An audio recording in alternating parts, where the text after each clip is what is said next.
Bonjour, je suis Monsieur Chancy Nkenge, traducteur-thérapeute, nécromancien, conseiller occulte. Un traducteur-thérapeute, c'est un traducteur praticien. C'est une personne qui est en communication avec la nature. La loi cosmique la remet dedans de soigner des gens par des plantes. Et au commencement, avant l'hôpital moderne, je pense qu'avant les médicaments modernes, c'était la maladie traditionnelle d'abord qui est importante. Parce que c'est ça qui nous permet, à cause de nos plantes, d'être en communication avec les entités de la nature et avoir des remèdes qui nous permettent de soigner des malades. Bon, désenvoûter une personne, la première des choses, c'est d'abord d'avoir son nom, de savoir son date de naissance, qui est très important. Parce qu'à travers son date de naissance, on peut savoir son ange gardien. À travers son ange gardien, je rentre en communication avec son ange gardien. Son ange gardien me montre le remède, comment désenvoûter la personne. C'est parce qu'il y a des envoûtements aujourd'hui, qui est des karmas aussi, hein. La loi du karma, c'est-à-dire que la personne a trop commis des actes, les entités de la nature ont voulu maintenant le maudire. Il y a des envoûtements qui font partie aujourd'hui, familial, ou des endroits que nous fréquentons, des environnements aussi, on peut savoir des envoûtements aussi. Aujourd'hui, là, pour désenvoûter une personne qui est maudite, ce n'est pas forcément à le remettre seulement des bains de lavande. On peut le remettre des citrons, du miel, du sel à se laver. La malédiction aussi ne s'enlève pas. La malédiction, c'est plusieurs catégories de malédictions que la personne peut vous incarner en lui, que les mauvaises entités peuvent salir son aura. Il y a des envoûtements aujourd'hui là, quand je vous explique, moi en tant que féticheur, en tant qu'occultiste, parce que la première des choses, je dois d'abord faire recours aux entités les entités que je consulte.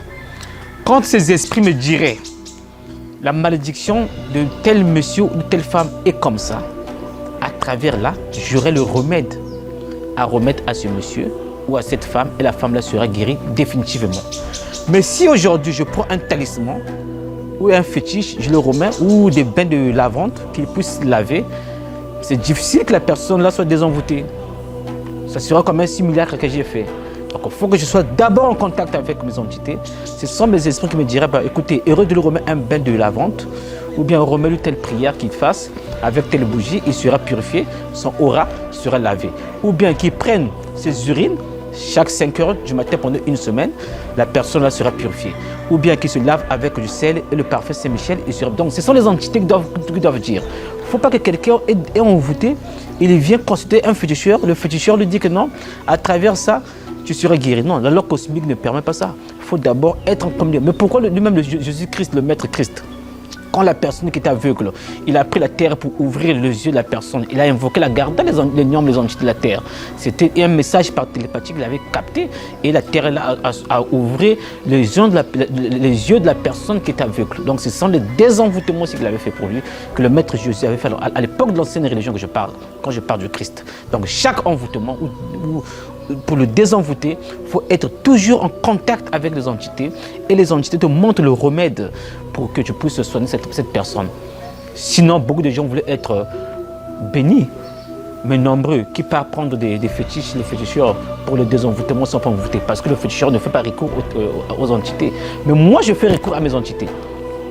Quand j'ai malade, j'appelle mes esprits me disent la maladie là, vous allez guérir ça de telle façon et telle manière. Si on met les esprits me disent non, cette maladie, il faut prendre des oranges. Tu mets des oranges dans l'eau, plus tel parfum. Je dirais à la personne. Moi, c'est comme ça. Mais aujourd'hui là, quand la Bible nous dit rachetez le temps car le jour est mauvais, c'est pour dire qu'il y a une vérité qui est cachée. Donc toute vérité fait partie de la loi cosmique. La lumière est de Dieu, Dieu est amour et Dieu c'est la magie. C'est ça. Bon, dénomination au sein des services, la première des choses d'abord qui est important, il faudra d'abord avoir un contact avec un homme politique ou bien un parent qui travaille dans un ministère. Quand il y a une relation qui est là, maintenant vous consultez un nécromancien comme moi, je suis en communication avec mes esprits, je prends votre CV, je le dépose au cimetière. Je fais des incantations, je prends des offrandes, je prends des pigeons, j'égorge au cimetière, j'incante et des collages, je fais des vœux. Quand tu pars déposer ton CV là-bas, ça part aucun empêchement. Et quand ça arriverait, c'est des grandes personnes, des autorités qui tiennent votre pays, soit le président de la République, ils signent votre décret sans problème. Mais il faut d'abord avoir une relation. Parce que si tu n'as pas une relation, tu viens faire seulement des fétiches comme ça pour que tu sois nommé, mais sinon tout le monde voulait te nommer. Ça c'est clair. Imagine, toi aujourd'hui, tu fais rentrer un dossier à la fonction publique, tu n'as pas une relation à la fonction publique, ton dossier pousse aller seulement comme ça. Non. Il faut d'abord avoir une relation là-bas qui te permet d'accepter ton dossier et tu peux te mettre des prières, ton dossier sera avancé. Donc c'est comme le cas des nominations. Quand vous partez déranger un mort dans les rites nécromantiques, parce que le nécromancien, quand il part réveiller le spectre dans le monde de l'au-delà, il y a le gardien des cimetières d'abord qui ouvre les portes. Il faut d'abord demander le service au gardien. Si le gardien des cimetières te dit que l'âme de la personne n'est pas sur place, l'esprit n'est pas sur place, il faut changer de cimetière. Parce qu'il y a des tombes. Quand on rentre au cimetière, toi qui as vécu parmi nous, je t'appelle par l'air, reviens parmi nous les vivants. Vous prenez votre sang, tu renverses pour faire revenir. Parce qu'il faut le sang pour faire revenir un mort à la vie. C'est-à-dire c'est la nécromancie que je parle. Vous prenez, c'est-à-dire parce qu'on ne peut pas faire revenir une entité, même si vous donnez de l'or comme offrande. Mais tant que votre sang n'est pas coulé de la tombe, le mort ne peut pas revenir. Parce que quand vous appelez Abraxas, Astaroth, Belzébuth, quand tu fais des incantations déjà pour faire revenir le monde, parce que c'est un monde de Forphoros, de Lucifer, porteur de la lumière. C'est Samaïn à peu près qui est le gardien du royaume des morts. Quand vous faites revenir un mort aujourd'hui à la vie pour qu'il vienne vous rendre service, si le mort n'est pas sur place, parce qu'il y a des morts, parfois il a quitté, il est parti se reposer en paix dans l'au-delà. Si l'esprit n'est pas honteux, le gardien du cimetière que nous appelons Samaïn, ou bien Éel ou Ézéchiel, il te dirait que non, bon écoutez, l'esprit n'est pas sur place, changez de tombe. Et vous partez sur une tombe. C'est la raison pour laquelle tout le monde qui part faire des incantations au cimetière, ça ne marche pas. C'est parce qu'ils ne sont pas en contact avec l'entité de garder des morts. Or que moi, quand je rentre au cimetière, la première des choses que je fais, je communique d'abord avec le gardien des cimetières. Cet esprit-là me dirait que non, oui, là-bas il y a un esprit, tu vas aller faire le travail, ça va marcher. Parce que je peux aller dans une tombe comme ça. Exemple, la tombe là, l'entité où l'esprit de la personne est bloqué. Mais tu fais les incantations, ça ne marche pas. Et toi, le féticheur, devant le client, tu apparais ridicule, le rituel n'a pas fonctionné. Donc, en tant que technicien, il faut d'abord être en communication avec le gardien du cimetière et te dira quelle tombe que tu partiras. Et quand tu fais des rituels, ça marche très bien. Est-ce que vous le savez, le pouvoir se réveille?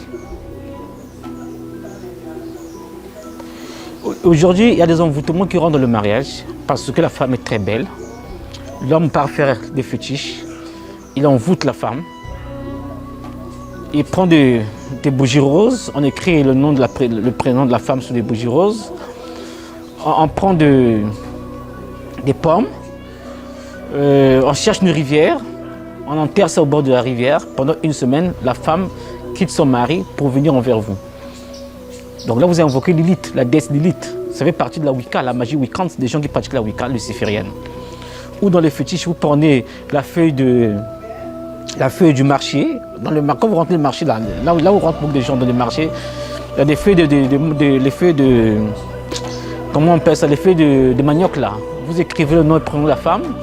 Et il y a une feuille de tourbillon. Vous mélangez, vous prenez la poudre de chasse. À 0 heure, vous êtes nu avec une bougie rouge. Vous faites des incantations, vous brûlez, la femme vous te revient.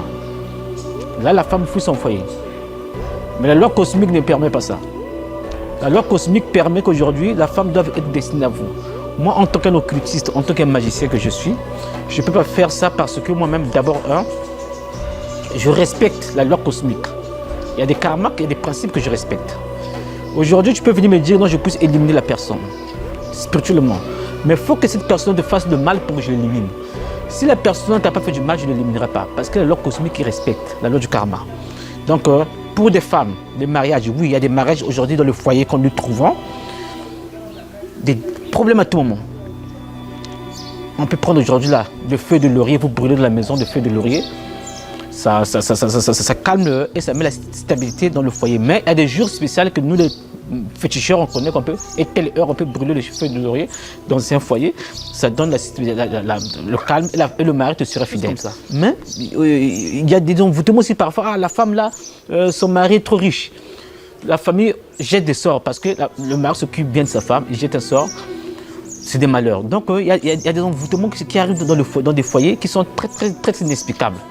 Donc, moi, j'aimerais bien que celui qui a des questions ou quoi, il n'a qu'à m'appeler. Voilà, c'est ça, au téléphone. En général, la sorcellerie est une maladie. Parce que, en fait, la sorcellerie, quand on fait manger quelqu'un à la sorcellerie, ça part du corps éthérique. Le corps éthérique fait éveiller le corps spirituel.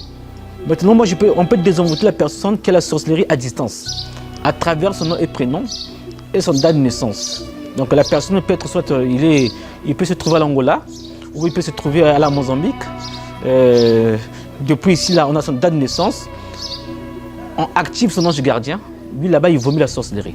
Donc c'est comme une viande, c'est une entité qu'on lui fait manger. Il vomit la sorcellerie et la personne revient normale.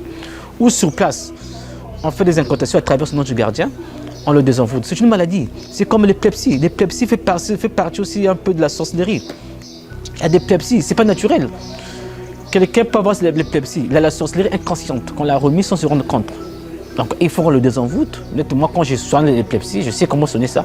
La personne se retrouve en bonne santé. Mais le succès aujourd'hui-là, quand un musicien il a besoin de faire sortir un album pour avoir du succès, il prend son habit ou bien ses montures ou ses lunettes qu'il portera à son pochette.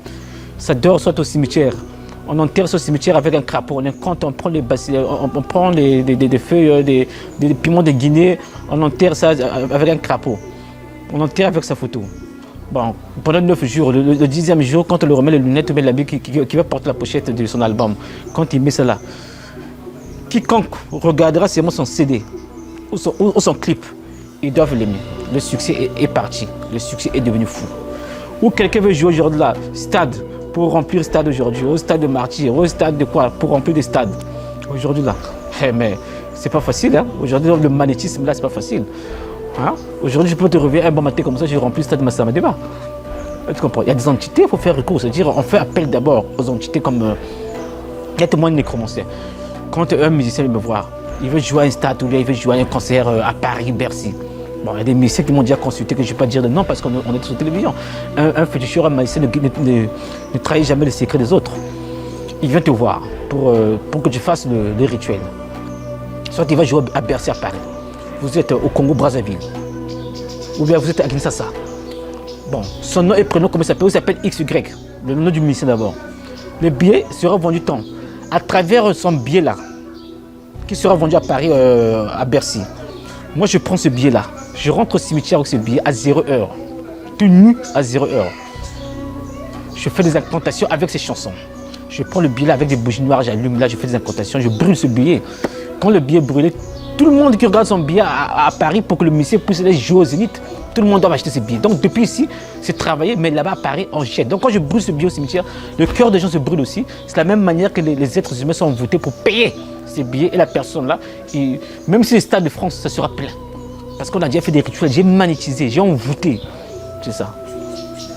Donc le succès, c'est ça. Donc le succès, quelqu'un peut faire son commerce aujourd'hui là, il fait son commerce pour qu'il puisse monter. Il a besoin de succès. On peut prendre aujourd'hui là, bon, il faut aller à la morgue. À la morgue aujourd'hui, il faut acheter de l'eau qu'on a lavé un cadavre. Ou bien le savon, on a lavé un cadavre. Ce savon là, on magnétise ça. Quand la personne se lave avec, il fait de succès. Ou bien on peut prendre du caméléon. Du caméléon, on peut prendre tel feu, on fabrique un savon. Quand il met, ça fait de succès. Ou on peut le faire un talisman magnétisé à son ange gardien qui sera en contact avec son signe zodiaque. On met des rayons du soleil. Quand il met ça, en tout cas, il fait du succès. Donc le succès, d'abord, c'est même biblique. La personne doit briller pour être bénie. Si tu n'as pas de succès, tu ne brilles pas, tu es maudit. Ça, c'est clair. Quand tu brilles, tu as de succès, tu es béni. Donc c'est ça. Merci à nos téléspectateurs qui nous ont suivis. Je leur souhaite bonne chance. Celui qui a besoin de moi n'a qu'à m'appeler. S'il y a des questions à poser sur WhatsApp, il n'a qu'à m'écrire. Merci et bonne journée à vous.